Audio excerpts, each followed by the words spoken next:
The Independent National Electoral Commission started a continuous voters registration exercise 11 months ago. And this particular registration is for those who have attained the age of 18 between the last time we did continuous voters registration exercise, which was 2018, and now. Secondly, it is for those who have never registered in any election whatsoever. Now, if you have registered before and you have lost your PVC, we require you to provide an affidavit to the effect that you have lost your PVC, and then we'll process a new PVC and give to you. If your PVC is defaced and is no longer readable, we can process a new one for you and give you a new PVC, and then you surrender the previous one that has been defaced. Not only that, if you are living in Lagos and you have been transferred to Kano or to Kaduna or to Osun or to Oyo or to Imo State, what you need to do is not to register afresh, but to transfer your registration to a new state, to a new local government, to a new registration area, and to a new polling unit. If you also want to correct information relating to your data that is already in our database, what you need to do is to correct that particular information and not to register afresh. But what people have been doing is that rather than going to go and correct this information, rather than going to report that they have lost their PVC, they go ahead to carry out a new registration. And then when we run the process on our ABIs, we find out that the person has done double registration. So what the commission has done is to cancel this fresh registration and leave the previous registration as valid, giving the individual the window to correct such an anomaly, despite the fact that it's a clear violation of the law. So that is the extent we have gone in relation to this. In relation to whether the PVC expires, the PVCs issued by the Independent National Electoral Commission do not expire. Previously, the chip relating to the data of registered voters was domiciled in the permanent voters card. But since we introduced the BVAS, the data relating to every individual registered in a particular polling unit is now domiciled in the PVC. So what we do on election day, for purposes of accreditation, is to look at the VIN number, the last 6 digits of the VIN number of the registrant, and we use it to call up the person's data. If that is not available, we use the QR code or we use the barcode to call up the person's data. If that is not available, we now use the person's surname to call up the person's data from the BVAS. So our permanent voters cards do not expire. They are valid for all times. The only thing is that if you have lost your own or if it is defaced, you need to go and get a new one. PVCs issued by the Independent National Electoral Commission do not expire because the data relating to each registered voter is domiciled in the BVAS. Okay. Yes. There are also people talking about that Inec is not doing enough registering them, that when they come around to where they are doing the registration, it seems the workers are not, working as hard as they're supposed to be. What do you have to say? Well, as I pointed out, the Independent National Electoral Commission started the online registration in June 2021. Then in July 2021, we started the physical registration. So this registration has been going on for almost 11 months now. During this particular period, sometimes our registration officers will register a single individual per day. And because of security consideration in some parts of the country, we couldn't devolve immediately to the registration areas. So what we did was that we are carrying out the registration in our state offices and also in all the local government area offices of the commission. But we have devolved to the electoral wards on a rotational basis. So there's some form of timetable when the registration officers will be in each ward or each registration area. And this timetable is made available to churches, to mosques, to traditional rulers, to community leaders, and so on. So that the moment the registration officers arrive, they stay in the community for 2 or 3 days, and they move to another registration area. That is what we have been doing. But just because we have announced the closure of the online registration alone, and now continuing with the physical registration, because we have also said that the physical registration is going to close on the 30th day of June, there has been a surge of people coming to register. So what we have done as a commission is to liaise with all the electoral officers in the various local governments and all the resident electoral commissioners to find out where we have a surge. And in those places where we have this surge, we have deployed additional IVED machines to those places. I'm aware that the additional IVED machines arrived Lagos yesterday, and they have also been deployed to Anambra State. In some of the places where there has been a surge, we have deployed additional machines. We have sufficient machines to register all Nigerians, but Nigerians must also help the commission by making sure that they do things at the right time, and not when it is few days to the end of a process, then there will be a surge. That does not tell well of us as a people and as a country. So right now, what's the window available for people to register? Now, there are two issues involved here. In the online portal, we have 7 services. We have only suspended one service. That is the online pre-registration for new registrants. If you still want to transfer your registration from one state to the other, or from one local government to the other, or from one registration area to the other, you can still go to the portal and do that. If you have lost your PVC and you want us to issue a new PVC to you, you can still do it online. If your PVC is defaced and you want to change it, you can still do it that online. If you want to correct your data in terms of your age or any other information, you can still do that online. If you also want to locate where your PVC is, you can still do that online. The only one we have suspended for now is the online registration for fresh registrants. The physical registration is also ongoing, and it will go on until the 30th day of June. Thereafter, the commission will suspend it. And then when we suspend it, we will now print the entire register during this CVR and paste at the various registration areas and polling units for claims and objections.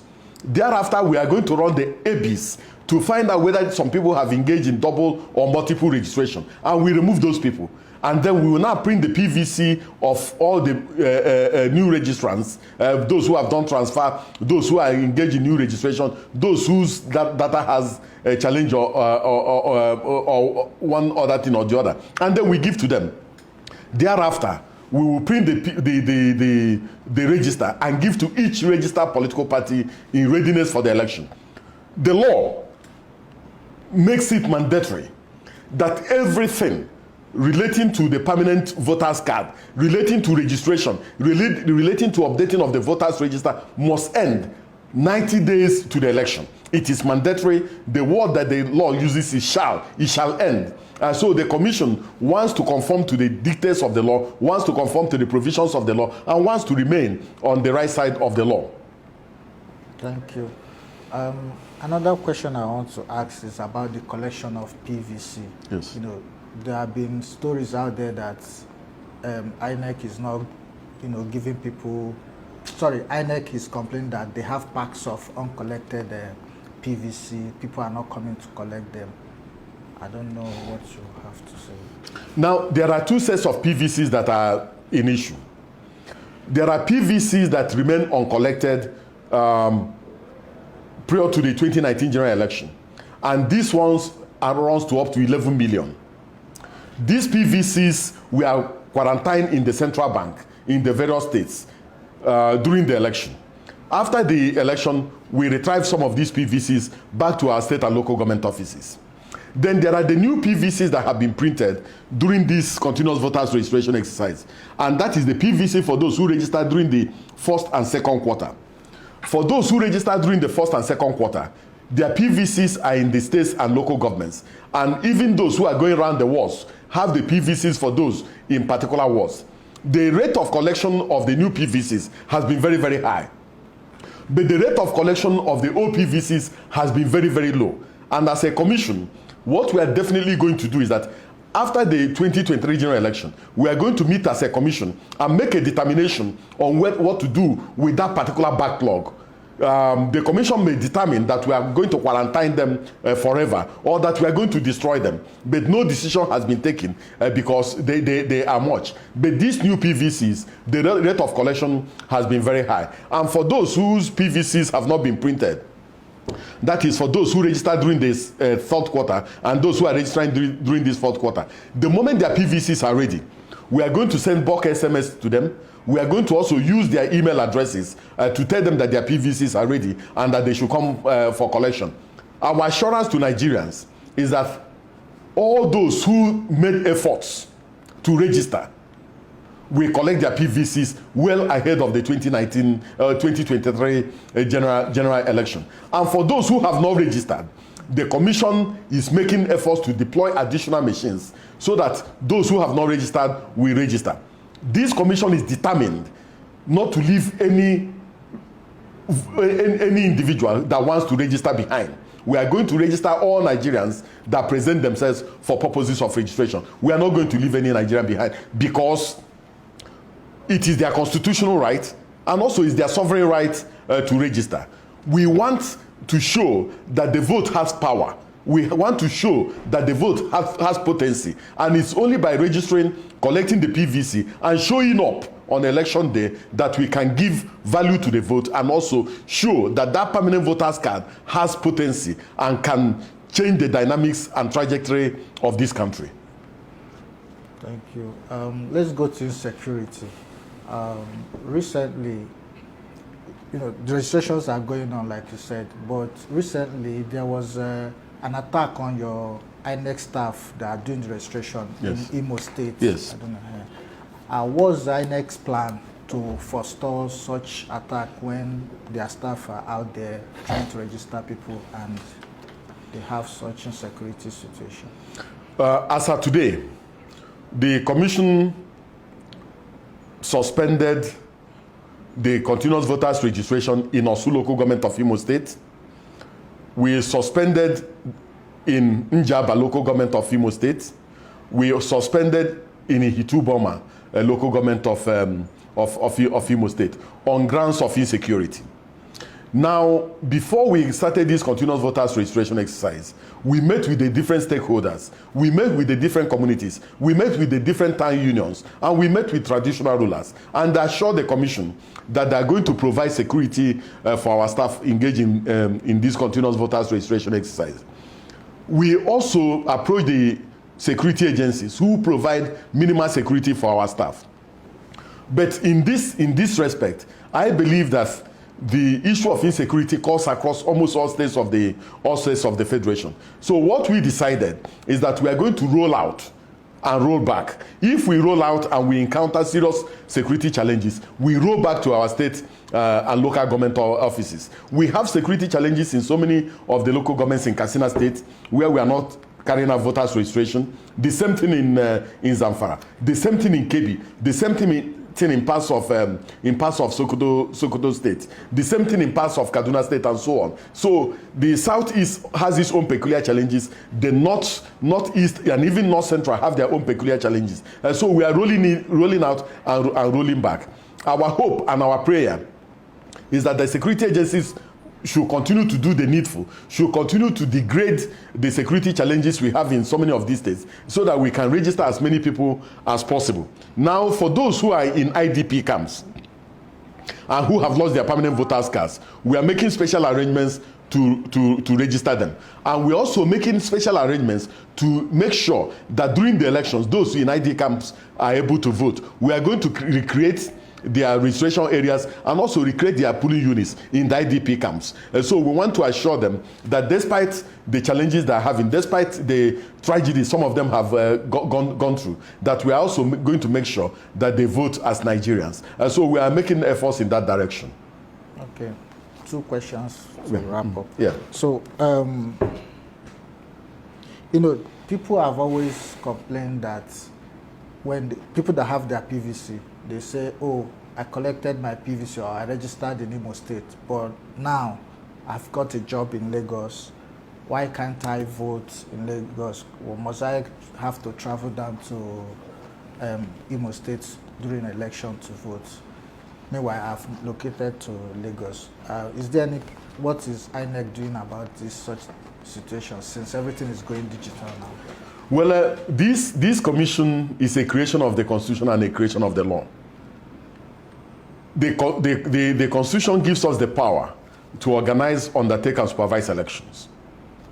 And we can only organize, undertake, and supervise elections within the confines and ambit of the law. The law, as of today, the Electoral Act 2022, makes it mandatory that anybody wanting to vote must present himself or herself physically to the presiding officer in a particular constituency, in a particular polling unit, where his or her name is domiciled. In other words, you cannot vote through any other means other than through physical means, and you must vote in the constituency and in the polling unit where your name is domiciled. That is the law. So if Nigerians want to vote through other means, the implication is that we must go back to the National Assembly, which has been given the constitutional and legal right to amend the law or to work on our laws and then get something done. I can assure you that if the law is amended today, that the Commission has the capacity and the staying power to move towards a different direction. If you can see, this Commission has been utilizing technology to obviate human interference in the electoral process. For candidates, for instance, for political parties that have nominated candidates, we no longer have any physical interaction with them. We have created what we call an online candidates nomination portal through which they upload the list and personal particulars of their nominated candidates. For the media applying for accreditation, they apply online. For domestic observers applying for accreditation, they apply online. For everything we do now, we do it online. And as you can see, we have also developed the beavers for purposes of voter accreditation, which has the capacity to read the fingerprint and the facials of individuals. And so we are moving creatively but slowly towards full biometric accreditation of voters and also full biometric voters register. So the moment the law is amended, we can make it will be possible for people to vote from wherever they are. But as you know, voting and using technology is not all there is to elections. You must also create trust in people. As of today, there's trust deficit in our electoral process. Sometimes people don't even trust what they see with their eyes, and not to talk of what technology has brought about. When somebody stays in Lagos and says, I have voted, and nobody has seen the person vote. So we are making haste, but we are making haste slowly. And I believe that very soon we are going to get there. One of the things we are going to do immediately after the 2023 general election is to introduce the electronic voting machines in our electoral process. And thereafter, there's a possibility that we may introduce internet voting and other forms of voting to enable more Nigerians to stay in the comfort of their homes and exercise their democratic franchise. But for now, we are staying with the law, and the law says you must vote, and you must vote physically in your constituency and also in the polling unit where your name is domiciled. Since you mentioned trust, the last question. Yes. Lately, there have been, the INEC chairman has come out to say something about where the sensitive materials that's supposed to be at CBN, that likely they might not put them there because of some controversies surrounding the CBN governor being partisan also. What can INEC say or clarify on this issue? Well, we have two governorship elections coming up. The Ekiti governorship election will take place on the 18th day of June 2022, while the Osun governorship election will take place on the 16th day of July 2022. For these two elections, we are going to use the Air Force to fly our sensitive materials to the airport, and then we move them to our state offices and then provide heavy security for them, pending when we distribute them to the various local government areas before they are deployed at the first light on election day. That is for Ekiti and Osun. But a general election is a different ball game.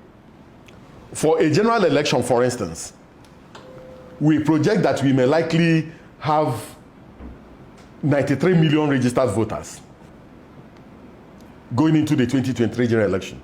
The implication is that we have to print 90 million ballot papers and move them. For governorship election, we project that we may have 70 million registered voters voting, because we are going to conduct election in only 28 states. For National Assembly, maybe 93 million ballot papers will be printed. For State Assembly, maybe 93 million ballot papers. So the implication is that we are talking about printing over 430 million ballot papers, excluding result sheets, and also excluding the ballot papers we have to print in case there's a rerun in any of the states. Because the law and the constitution says that for you to be declared as the president, you must score majority of lawful votes cast and also secure a quarter of the votes cast in 2/3 of all the states of the federation. And that in the absence of this, there will be a second election within 21 days. So what we normally do is that we print the main ballot papers for the election and also print another set in case there's a rerun. So these things have to be moved. So moving them around is not a child's play. So we are going to meet as a commission, given the circumstances surrounding the central bank, and then review the issues with the central bank, and also see whether we can develop an alternative logistic pathway to deal with the huge number of sensitive materials that will be moved from one state to the other on election day. The commission does not touch sensitive materials. The moment the sensitive materials are ready, the Air Force picks up those sensitive materials and moves them to the central bank. That's what we do. And then on election day, we go to the central bank with the leaders of all the political parties, and then we give them the list of what we have deposited with the central bank, and then all of them are brought out, and then we cross-check everything before they move. And this is just to build trust in the Nigerian people, and also to show that the commission is transparent and so on. So the ballot papers and result sheets are very, very sensitive materials. And the moment one is compromised, the entire election is more or less compromised. And so we don't want to get into a situation where somebody will say, oh, I saw the commission's ballot papers here, I saw the commission's ballot papers there. We don't want that type of situation to occur. And so we are going to review our relationship with the central bank and see whether we can be given new assurances relating to the custody of our sensitive materials. And if we are not satisfied with those assurances, we may have to look for other logistic companies or other logistic pathways to deal with the issue of our sensitive materials. But no decision has been taken in relation to where to store our sensitive materials for the 2023 general election. But for Ekiti and Osun governorship elections, the Air Force, we move our sensitive materials directly to our state offices, and from there we will stage to the local governments and to the polling units. Finally, what's your final words to Nigerians, especially these coming elections, Osun, Ekiti, and the general election coming in 2023? Well, I want to assure the Nigerian people that this particular commission is determined to conduct free, fair, transparent, and inclusive election. We also want Nigerians from all walks of life. We want all the critical stakeholders to give the commission the maximum support and cooperation needed to surmount this challenge. We are going to deploy over 1 million ad hoc staff for this particular election. And these ad hoc staff are young men and women at the prime of their lives. We don't want any harm to befall any of them, because some of them are the sons and daughters of their parents, and they don't have any alternative to them. Life has no duplicate, and one single life can mar the entire election. So let Nigerians be determined, let Nigerians be vigilant, and also let Nigerians protect the sanctity of the ballot and not to do anything that will compromise the transparency of this election or even the security of this election. On our part, we have the courage, we have the determination, and we have the staying power to conduct a good election in 2023.